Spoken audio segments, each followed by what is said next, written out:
Böyük şirk yeryüzünde baş vermiş en büyük cinayettir. O, ümumi olarak en büyük ve en şiddetli günahtır.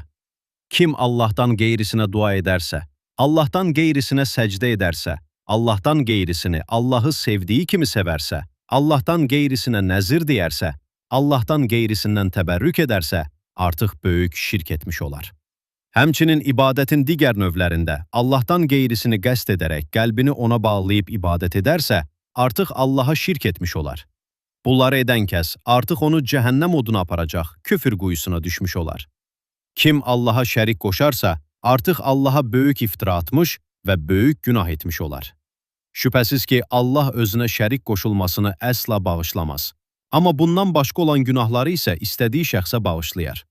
Allah'a şərik qoşan şəxs böyük bir günah edərək iftira atmış olur. Nisə surəsi 48.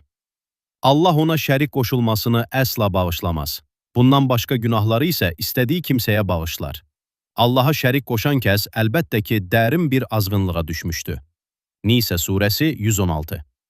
Ancaq tək Allah'a ibadət edənlərdən və ona şərik qoşmayanlardan olun. Allah'a şərik qoşsan kimsə göydən düşüb, quşların da onu alıb apardığı, yaxud küləkin onu sovurub uzaq bir yerə atdığı şeyə bənzər. Həcc 31. Cənnət çox qiymətlidir və ora yalnız Allah'a iman və tövhid ilə çatmaq mümkündür. Müşrik isə Allahın rəhmətindən ümidsizdir. Çünki cənnətə yalnız tövhid əhli olan mömin daxil olar.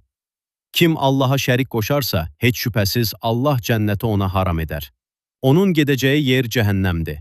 Zalimların heç bir yardımçısı yoxdur. Maidə surəsi 72.